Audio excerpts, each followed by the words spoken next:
Assalamualaikum warahmatullahi wabarakatuh. Apa kabar anak-anak? Semoga anak-anak di rumah dalam keadaan sehat selalu. Sebelum kita belajar, jangan lupa kita berdoa dulu.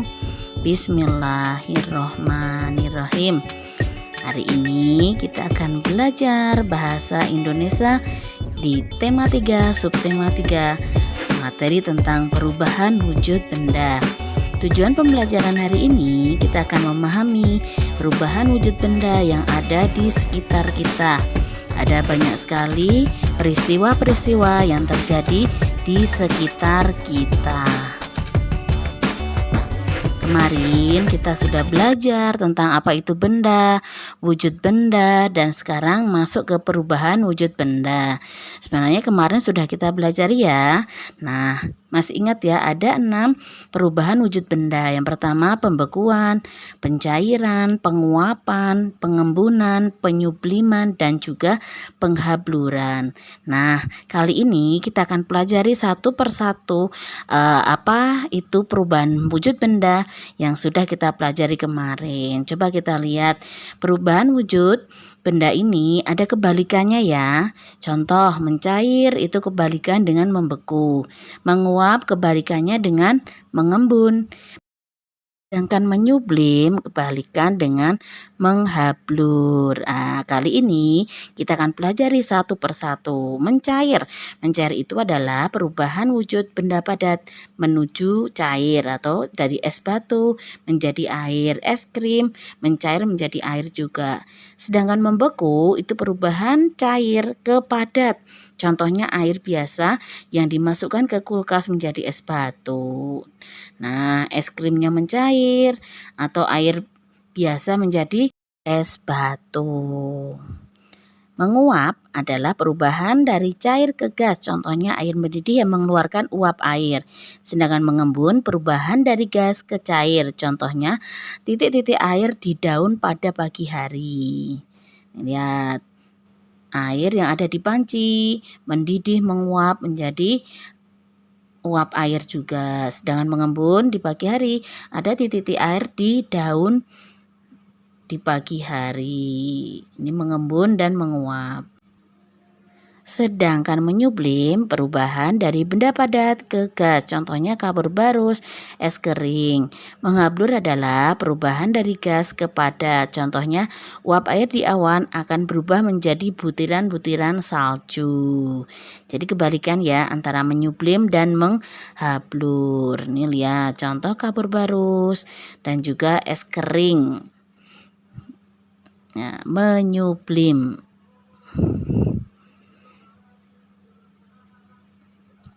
Nah, bagan-bagan perubahan wujud benda. Contoh lihat ada padat, gas ke cair. Dari padat ke gas menjadi menyublim, gas ke cair menjadi mengembun, cair ke padat menjadi membeku. Lihat bagannya ya, ada 6 bagan. Mengkristal, menyublim, mengkristal sama aja dengan menghablur ya nak. Mencair kebalikan dengan membeku. Nah, penguapan sebenarnya dimanfaatkan untuk memperoleh garam dari air laut. Air laut yang ditampung, yang dijemur hingga menguap akan menyisakan garam. Jadi ini di pantai petani garam itu memanfaatkan sinar matahari untuk mengeringkan air laut hingga menjadi garam. Sedangkan pencairan biasa digunakan untuk meleburkan logam ataupun plastik.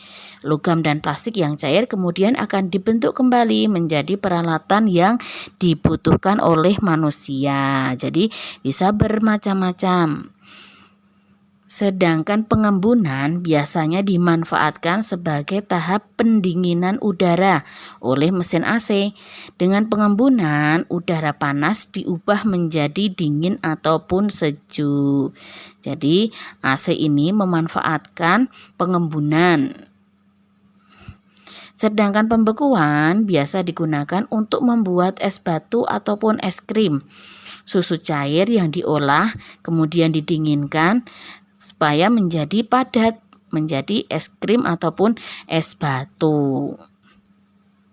Sedangkan penyubliman yang terjadi pada kapur barus padat berubah menjadi gas ini berguna untuk mengharumkan ruangan atau lemari pakaian. Kalian sering melihat ya di rumah kalian ketika ibu kalian meletakkan kapur barus, nanti makin lama dia akan hilang. Sedangkan penghabluran terjadi pada peristiwa pembuatan es kering. Es kering ini dimanfaatkan untuk mengawetkan es krim tanpa meninggalkan sisa air.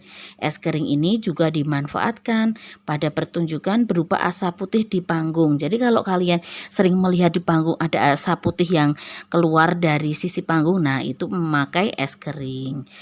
Perubahan wujud benda yang terjadi sehari-hari di sekitar kita, Allah telah menciptakan semua benda yang ada di alam ini supaya berguna bagi manusia dan makhluk lainnya. Maka kita harus banyak bersyukur atas nikmat yang telah kita rasakan atau kita dapatkan sehari-hari. Kita harus memanfaatkan dengan baik.